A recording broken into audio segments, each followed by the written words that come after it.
Wang Lin akhirnya memenuhi janjinya kepada Dutian untuk mendirikan kembali Sekte Pemurnian Jiwa. Semua orang di suku Pemurnian Jiwa menghabiskan waktu mereka untuk berkultivasi. Suku Pemurnian Jiwa sangat berbeda dengan suku-suku lain yang ada di wilayah Tanah Rosetan. Suku Pemurnian Jiwa bisa dianggap seperti sekte kultivasi yang baru saja terbentuk.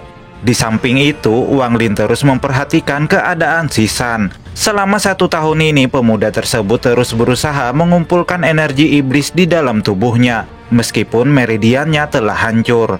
Karena dia begitu memaksakan diri, tentu saja proses pengumpulan energi iblis itu akan memberikan rasa sakit yang luar biasa. Karena perjuangan dan sikap pantang menyerah yang ditunjukkan oleh Sisan selama ini, Wang Lin memutuskan untuk mengajarkannya teknik pemurnian tubuh dewa kuno.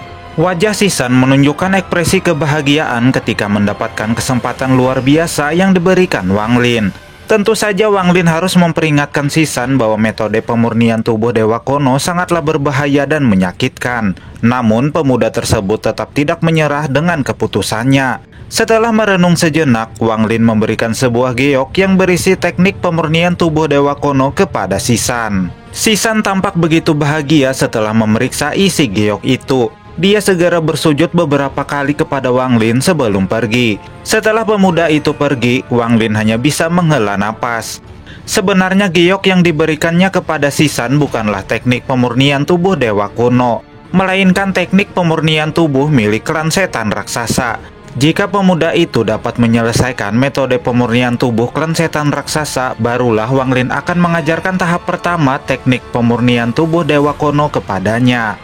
Tidak terasa 2 tahun telah berlalu, wilayah suku pemurnian jiwa kini semakin bertambah luas, dan anggota suku juga semakin bertambah banyak.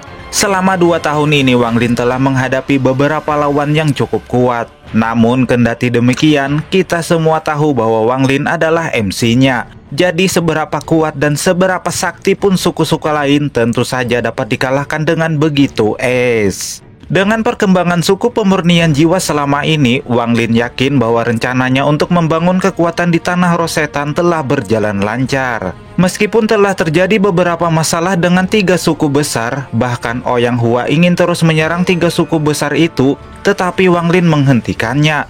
Menurut Bang MC, untuk sekarang lebih baik semua anggota suku fokus saja untuk meningkatkan kultivasi. Setelah mendapatkan instruksi dari Bang Wang Lin, semua anggota suku pemurnian jiwa menjadi semakin bersemangat dalam berkultivasi. Salah satu di antara anggota suku yang paling menonjol adalah Sisan. Pemuda tersebut menunjukkan ketekunan yang luar biasa. Dia bahkan mampu mempelajari sedikit metode pemurnian tubuh klan setan raksasa, sehingga membuat tubuhnya berotot kawat bertulang besi kayak Gatot Kaca. Dia selalu berada di garis depan dalam setiap pertempuran. Karena wilayah suku pemurnian jiwa telah meluas dan anggota suku bertambah banyak, Wang Lin mulai berpikir untuk meninggalkan suku dan menargetkan kota setan kono untuk ditaklukkan. Katanya kota setan kono ini memang telah menjadi incaran dari banyak ahli dari luar wilayah Tanah Rosetan. Untuk memudahkan berkomunikasi, Wang Lin meninggalkan nomor WhatsApp di dalam suku. Seandainya tidak kekurangan bahan, ia pasti akan menempatkan formasi teleportasi kemana saja di dalam suku, sehingga bisa kembali ke suku pemurnian jiwa dalam sekejap. Terkait dengan rencananya untuk menuju kota setan kono, Wang Lin tidak pergi sendirian.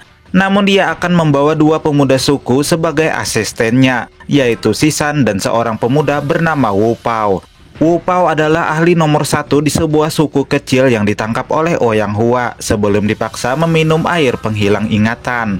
Wu Pao merupakan pemuda yang sangat berbakat. Dia bahkan telah melampaui semua orang dan hampir setara dengan Ouyang Hua dalam memahami tahap kelima teknik pemurnian jiwa. Kekuatan Wu Pao hampir setara dengan kultivator formasi inti. Menurut Wang Lin, bakat pemuda ini sangatlah luar biasa. Bahkan selama ini ia tidak pernah menemukan seseorang yang memiliki bakat semacam ini. Jika Wu Pao dapat mencapai tahap formasi jiwa dalam 100 tahun, maka dia bisa dianggap sebagai jenius langka yang pernah ada. Bahkan pencapaiannya telah melampaui Hongdi di planet Suzaku sebelumnya. Adapun Sisan, pemuda ini tidak hanya memiliki semangat dan tekad kuat dalam berkultivasi, dia juga termasuk pemuda yang luar biasa. Dia bahkan tidak akan kalah jika bertarung dengan Wu Pao, meskipun tanpa menggunakan energi iblis sedikit pun.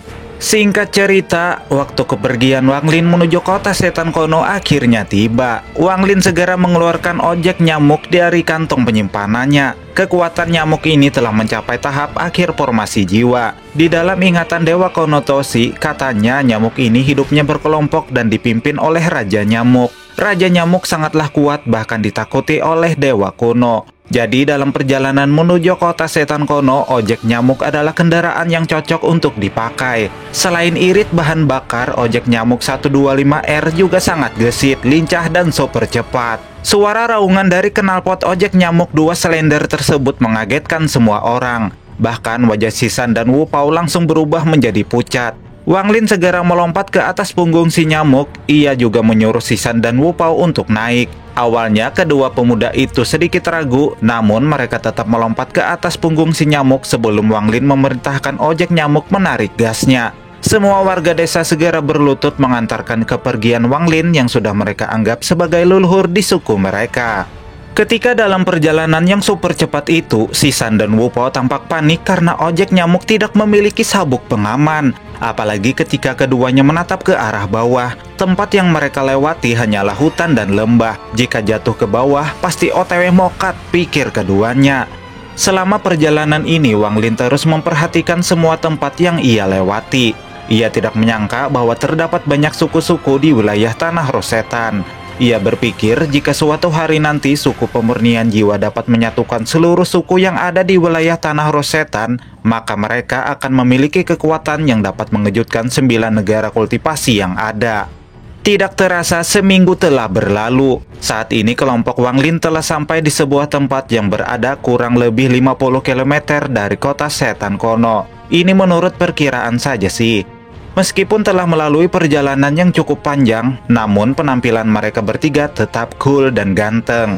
Ekspresi Sisan dan Wu Pao tetap dingin dan tanpa emosi ece-ece ketika melihat kota setan kuno yang dianggap sebagai kota suci dan merupakan tempat impian semua orang telah berada di depan mereka. Rupanya selama ini dua pemuda tersebut secara diam-diam meniru sifat dan karakter Wang Lin. Menurut Sisan, Wang Lin sangat layak dikagumi sebagai gambaran kekuatan surga dan suku pemurnian jiwa adalah tanah surgawinya. Jadi secara alami dia akan mengikuti semua yang Wang Lin lakukan. Melihat tindakan dua pemuda itu, Wang Lin tampak tersenyum. Dia lantas mengajak keduanya untuk melanjutkan perjalanan. Setelah terbang beberapa menit, akhirnya ketiganya sampai di depan gerbang luar kota setan kuno. Kota ini merupakan kota terbesar yang pernah Wang Lin temui sejak pertama kali ia datang di Tanah Rosetan. Saat memasuki kota, Wang Lin tidak menyembunyikan kultivasinya. Ia tahu bahwa di dunia kultivasi semua mengandalkan kekuatan. Ketika Wang Lin melewati antrean, para penjaga menganggapnya sebagai pemberontak tanpa energi iblis. Dua orang penjaga segera mengerahkan tombaknya ke arah Wang Lin. Melihat bos besarnya diserang, Sisan langsung maju dan melayangkan pukulan keras. Alhasil para penjaga itu dibuat mundur beberapa langkah serta memuntahkan darah.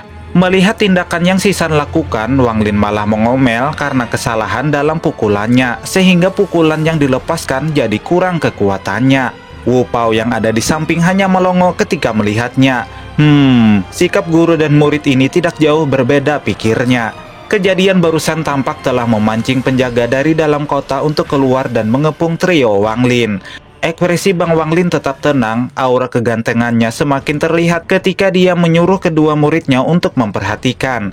Karena sekarang ini dia akan menunjukkan meskipun ia tidak melakukan pemurnian tubuh, namun ia masih bisa melepaskan serangan yang memiliki daya serangan seperti sebuah mantra. Ketika Wang Lin melepaskan serangan, riak udara langsung menyebar melemparkan para penjaga ke belakang.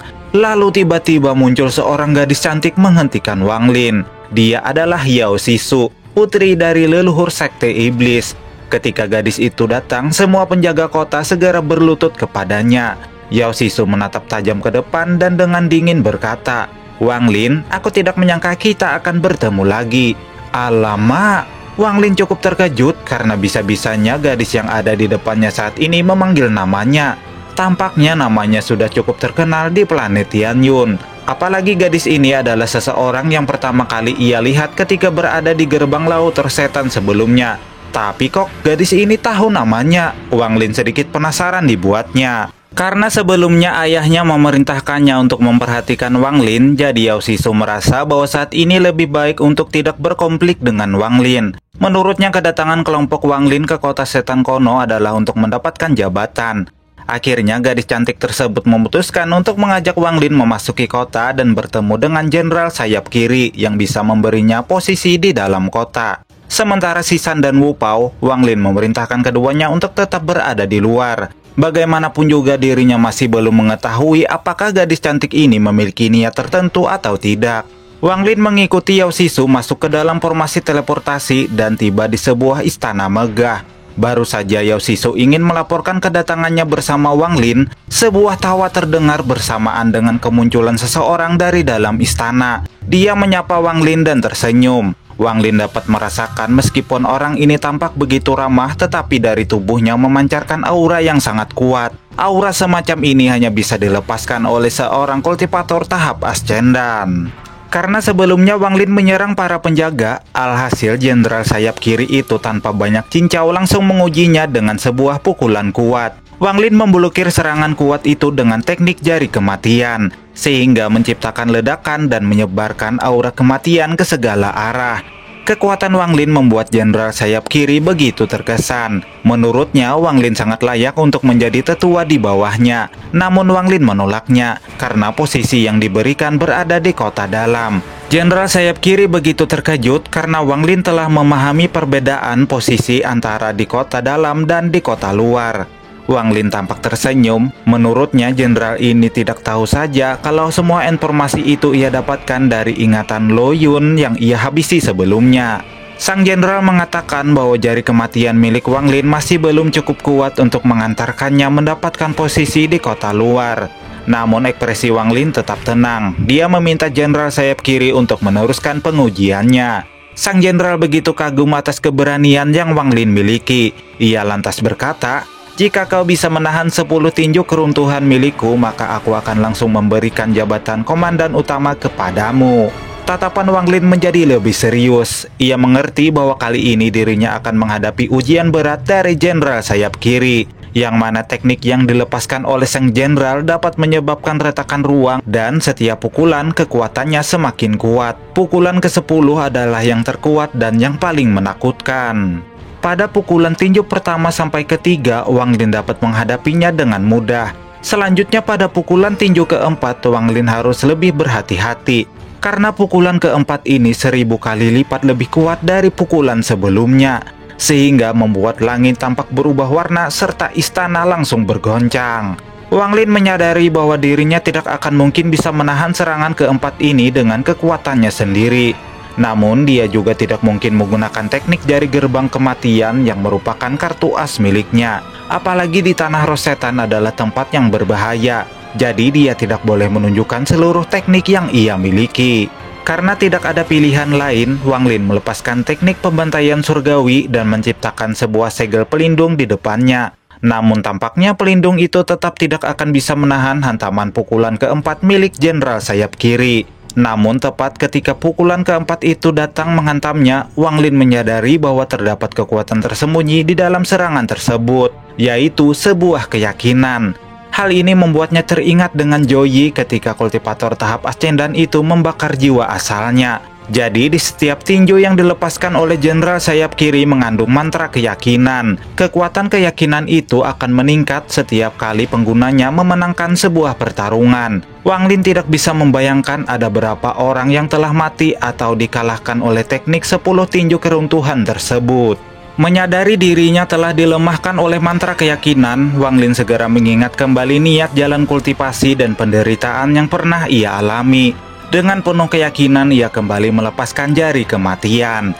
Dan benar saja, rupanya kekuatan jari kematian yang Wang Lin lepaskan jauh berbeda dari sebelumnya. Kekuatan jari kematian membuat langit berubah warna dan energi iblis menyebar ke segala arah. Penampilan Wang Lin saat ini tampak berubah. Ada 6 tanda iblis muncul di dahinya. Ia terlihat seperti dewa iblis yang turun ke bumi. Wang Lin mengangkat kepalanya dan tertawa dengan menyebarkan aura yang begitu menindas. Segel kehidupan yang sebelumnya runtuh kini telah terbentuk menjadi segel yang sempurna. Saat ini Wang Lin telah diliputi oleh energi iblis sejati, sehingga membuat sang jenderal begitu kagum. Karena pemuda ini adalah orang pertama yang melakukan terobosan di bawah pengujian 10 tinju keruntuhan miliknya. Selanjutnya, sang jenderal melepaskan tinju keruntuhan kelima. Ketika serangan kelima terbentuk menciptakan suara raungan yang menggema ke seluruh kota setan kono.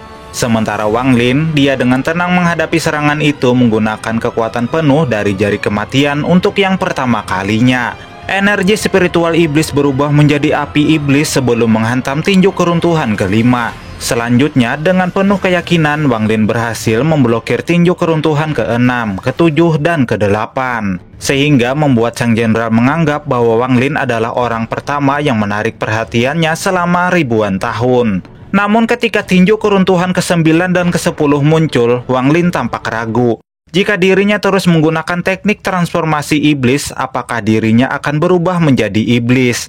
Meskipun hati daunnya masih stabil, tetapi bukan sebuah kemustahilan hati daunnya akan menjadi jahat dan sepenuhnya mengubahnya menjadi iblis jika dirinya masuk lebih jauh dalam teknik transformasi iblis tersebut.